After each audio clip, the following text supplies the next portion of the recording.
নমস্কার বন্ধুরা, chef Shrabani daily vlog চ্যানেলের পক্ষ থেকে সবাইকে স্বাগত জানিয়ে আজ আবারও মুড়ি ভাজার ভিডিও আপনাদের সাথে শেয়ার করতে চলেছি। আপনারা প্রথম থেকে পুরো ভিডিওটা শেষ পর্যন্ত দেখতে থাকুন। আজকে মুড়ি ভাজবো, কিন্তু আজ মুড়ি ভাজার পর কালকে যে আবারও মুড়ি ভাজা হবে, সেটার জন্য কিভাবে প্রস্তুতি নিই চলুন তাহলে শুরু করি। তো দেখুন বন্ধুরা, আগে থেকে চালটা শুকনো করে রেখেছিলাম, সেই চালটা কিন্তু আমি আজকে মুড়ি ভেজে নেব। এই দেখুন, তার জন্য আমি এখানে কাঠ দিয়ে দেখুন মাটির উনুন ধরিয়ে নিচ্ছি।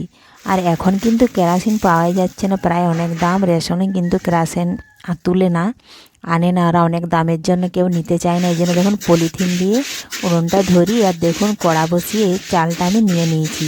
চাল কিন্তু একদম শুকনো, তাই তাড়াতাড়ি একটু ভালোভাবে গরম করে নিচ্ছি। একদম হাতে মুঠো করে ছ্যাঁকা গরম করে চালটা নামিয়ে নেব। শুকনো চাল নাড়তে কিন্তু বেশিক্ষণ যায় না, খুব তাড়াতাড়ি নাড়া হয়ে যায়। তাও আধ ঘন্টা আমাকে নাড়তে হবে, তা না হলে কিন্তু হয়নি। খুব বেশি জাল দিয়ে যদি গরম করে নেব বলি, তাহলে কিন্তু চালটা ফুটে যায়। তো দেখুন বন্ধুরা, অনেকটাই চাল গরম হয়ে গেছে। দেখুন হাত দিয়ে দেখে নিচ্ছি, আর একটু গরম করে নেব। এই দেখুন, আমরা প্রত্যেকদিন মুড়ি ভাজি, এই জন্য আমরা হাত দিয়ে অনুভব করতে পারি চালটা হয়ে গেছে কিনা। আর আপনারা যদি কেউ না পারেন, তাহলে দুটো চাল দিয়ে দাঁত দিয়ে চিবিয়ে দেখবেন, যদি গুঁড়ো হয়ে যায় তাহলে নামিয়ে নেবেন। আর যদি না গুঁড়ো হয়ে দাঁতে বসে যায়, তাহলে কিন্তু আবার একটু গরম করে নিতে হবে, তা না হলে ভালো মুড়ি হয় না। তো দেখুন বন্ধুরা, আমি পুরো ফুল গরম করে দেখুন এটা নামিয়ে নিয়েছি। নামিয়ে নেওয়ার পরে কিন্তু ওই অতটা ছেঁকা গরম কিন্তু আবারও নাড়াচাড়া করে আমাকে ঠান্ডা করে নিতে হচ্ছে। এই দেখুন বন্ধুরা, ঠান্ডা করে নিয়েছি। আর এদিকে দেখুন উনুনে পলিথিন আর কাগজ বিছিয়ে দিয়েছি, কারণ নিচটা অনেকটাই ভেজা, এজন্য মুড়িগুলো যাতে না নরম হয়ে যায়। দেখুন এখানে জাল দিয়ে দিয়েছিলাম, বালি গরম হয়ে গেছে। আর দেখুন এখন চাল দিয়ে দিয়েছি, মুড়িগুলো এইভাবে ভেজে নেব। দেখুন বালি গরম হয়ে গেছে, কাঠের উনান কিন্তু খুব স্পিডে জ্বলছে। এই দেখুন মুড়িগুলো কত সুন্দর ফুটে উঠলো। আর এইভাবে দেখুন আমি কুচি দিয়ে বের করে নিচ্ছি। তো আপনারা ভিডিওতে দেখে থাকেন যে গ্যাসেও মুড়ি ভাজা যায়, কিন্তু গ্যাসে কিন্তু দু এক দিন কিংবা কম চাল ভাজা যাবে। কিন্তু এইভাবে আমাদের মতন বিজনেস করতে গেলে কিন্তু গ্যাসে মুড়ি ভাজা কখনোই সম্ভব নয়। এই জন্য দেখুন আমরা কাঠের উনুনেতে মুড়ি ভাজতে হয়। কাঠের উনুনে মুড়ি ভাজা তো খুবই ভালো। আর এখন তো শীত পড়ে গেছে, এখন তো মুড়ি ভাজার এনার্জিটা আরও বেড়ে যাবে, কারণ ঠান্ডা ঠান্ডা ভাব। এখন তো উনুন সালে থাকার কোনো কষ্টই হয় না। গরমের দিনে একটু কষ্ট হয়, কিন্তু খুব ভোর ভোর উঠে যদি আমরা ভেজে নিই তাহলে কষ্ট হয় না। তো দেখুন বন্ধুরা, এইভাবে সমস্ত মুড়িগুলো আমি ভেজে নিয়েছি। এখন দেখুন মুড়িগুলো আমি ভালোভাবে দেখুন একটা চালুনের উপর ঢেলে নিয়েছি, আর ভালোভাবে চেলে কুড়িয়ে নেব।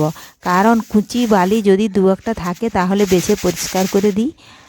এই জন্য দেখুন পরিষ্কার করে। এইভাবে পরিষ্কার পরিচ্ছন্ন মুড়ি যারা 8 থেকে 10 বছর খেয়ে আসছেন, তারা কোনো দিন কোনো কমপ্লেন করতে পারে না যে কুচি আছে কি বালি আছে। দেখুন আমি এইভাবে পরিষ্কার পরিচ্ছন্নভাবে কুড়িয়ে দেখুন ডাব্বাতে কুড়িয়ে রাখি। আর চালুনের নিচে দেখুন একটা আমি চট বিছিয়ে দিয়েছি, তাতে মুড়িগুলো, চালা মুড়িগুলোও কিন্তু পরিষ্কার থাকে, দেখুন নোংরা হয় না। দেখুন এখন এইভাবে ডাব্বাতে কুড়িয়ে নিয়েছি। আগেই বলেছি এই ডাব্বাতে আমি কুড়িয়ে রাখি, এটাতে 4 পায়ে করে ধরে। আর যদি তখন কেউ যদি নিতে আসে, তাহলে ডাব্বার মাপ করে আমি কিন্তু ঢেলে দিই, তাহলে অন্যান্য কাজ করতে করতেও আমার মুড়িটা দেওয়া কিন্তু তাড়াতাড়ি হয়ে যায়। আর এই দেখুন বন্ধুরা, আজকে একজন বস্তায় 20 পায়ে মুড়ি নেবে। দেখুন আমি বস্তাটা এখানে নিয়েছি, আর দেখুন এই ডাব্বা থেকে আমি এইভাবে ঢেলে দিই, তাহলে আর প্রথম থেকে মাপতে হয় না, কারণ 20 পায়ে মাপতে আমার অনেকটাই সময় লেগে যাবে। এজন্য দেখুন এই মুড়িগুলো মেপে রেখেছিলাম ডাব্বাতে। তো এখন দেখুন ডাব্বা থেকে আমি 20 পায়ে মুড়ি, তো 4টা ডাব্বা আমি ঢেলে দেব। 4টা নয়, 4 5 20, 5টা ডাব্বার মুড়ি দেখুন আমি এইভাবে ঢেলে দেব, তাহলে কত সহজেই কাজটা এগিয়ে যাবে। এই দেখুন ঢেলে দিলাম, দুটো হয়ে গেল। এইভাবে আমি আবারও ঢেলে দিচ্ছি। এ দেখুন,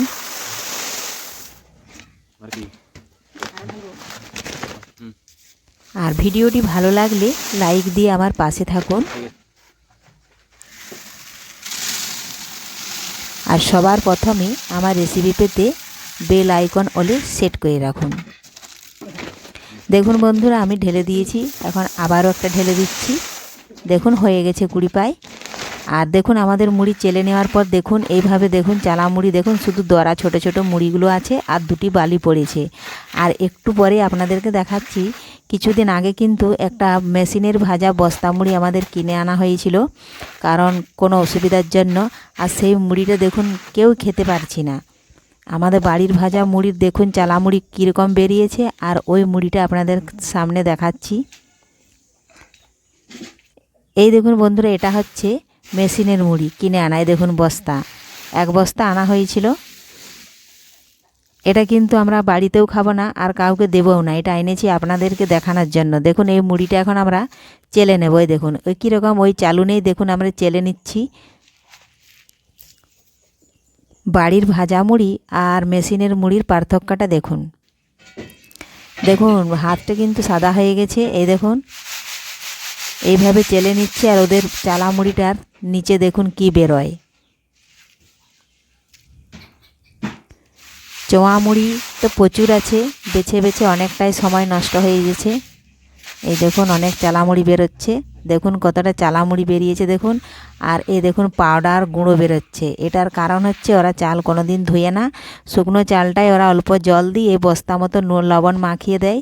এই জন্যই এই জলটা কিন্তু এই গুঁড়োটা কিন্তু বেরোয়। আর আমরা চালটা ধুয়ে পরিষ্কার করে নিই বলে মুড়িটা ভাজার সময় কিন্তু আমাদের অতটা পাউডার বেরোয় না। তো দেখুন বন্ধুরা, পরের দিন মুড়ি ভাজা হয়ে যাওয়ার পর পরের দিন যে আবারও মুড়ি ভাজতে হবে, তার জন্য দেখুন আমি চাল আগে থেকে ভিজিয়ে রেখেছিলাম, আর চালগুলো দেখুন ভিজে গেছে। এইভাবে দেখুন আমরা ভালোভাবে হাত দিয়ে মাখতে মাখতে দেখুন যে ঘন গাঢ় জলটা বের হচ্ছে। দেখুন এটা আমরা 2 থেকে 3 বার ফেলে দেবো। এই দেখুন এই জলটা কিন্তু খুব পিছলে ভাব থাকে, কারণ ওরা ইউরিয়া সার দিয়ে চালটা বানায়, এই জন্য চালটার রঙও কিন্তু লাল হয়। এটাই বরাবর শুনে আসছি। তো দেখুন বন্ধুরা, 2 থেকে 3 বার আমি এইভাবে ধুয়ে জলটা পরিষ্কার করে নেব। এই দেখুন আমরা বাড়িতে এই পদ্ধতিতে মুড়ি ভাজি বলে আমাদের মুড়িটা খাওয়া কিন্তু শরীরের পক্ষে খুবই ভালো। এই দেখুন ফেলে দিচ্ছি, দেখুন কতটা জল বেরোচ্ছে, একদম সাবান জলের মতন।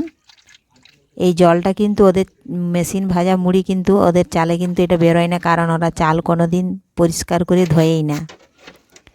তো দেখুন ধোয়া হয়ে গেছে। এখন আমি এই ছিদ্র দেওয়া টকার সাহায্যে দেখুন চালগুলো ছেঁকে নিচ্ছি, এক্সট্রা জলটাও তাহলে বেরিয়ে যাবে।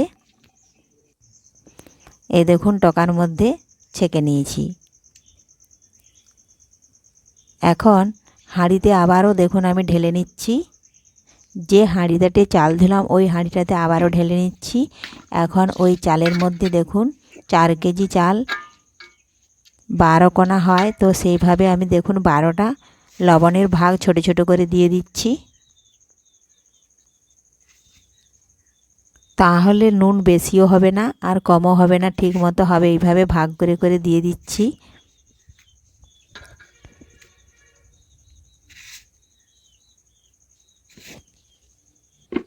এই দেখুন বন্ধুরা, 12টা ভাগ লবণ দেওয়া হয়ে গেছে। এখন হাত দিয়ে ভালোভাবে 2 থেকে 3 মিনিট মাখিয়ে চালের সাথে ভালোভাবে মিশিয়ে নেব। আর লবণ মাখিয়ে নেওয়ার পর কিছুক্ষণ রেখে দেব। জলটা কিন্তু যখন চালের গা থেকে একদম শুকনো হয়ে টেনে যাবে, তখন চালটা কিন্তু ছাতে মেলে দেব। এই দেখুন অল্প একটু সাদা তেল দিলাম, তাতে চালগুলো কিন্তু পিছলে ভাব থাকে, একদম চালগুলো ভেঙে যায় না। এই দেখুন ছাতে মেলে দিয়েছি। আজকে মিলে 2 থেকে 3 বার নাড়াচাড়া করে নেব আর জলটা মরিয়ে রাখবো। কালকে আবার চালগুলো শুকনো করে তাতিয়ে তারপরের দিন ভাজা হবে। তো এইভাবে আমরা বাড়িতে মুড়ির চালটা রেডি করে নিই।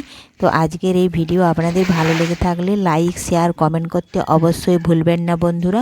ধন্যবাদ। ফিরে আসবো আবারও কোনো নতুন ভিডিও নিয়ে। এ দেখুন চালটা এইভাবে মেলে দিচ্ছি, আর 2 থেকে 3 বার এভাবে মাঝে মধ্যে নাড়াচাড়া না করলে রোদের তাপে ওপরের চালটা শুকনো হয়ে যাবে আর নিচের চালটা কিন্তু ভেজে থাকবে। আর তখন ওপরের চালটা কিন্তু বেশি শুকনো হয়ে গেলে খঞ্জ হয়ে যায়, ভাঙা ভাঙা দাগ হয়ে যায়, তখন কিন্তু মুড়িটাও গিটগিট হয়ে থাকে। এ দেখুন এইভাবে মেলে দিচ্ছি পাতলা পাতলা করে। আর জলটা কিন্তু যখনই মরে যাবে তখনই নিচে নামিয়ে আবারও মিলে রেখে দেবো। তার পরের দিন কিন্তু চালটা আবারও কিছুক্ষণ রোদে দিয়ে এইভাবে শুকনো করে নিব তারপরের দিন, তাহলে ভাজা যাবে। এইভাবে বাড়িতে আমরা পরের দিন মুড়ি ভাজার জন্য চালটা আবারও রেডি করে নিই। ধন্যবাদ।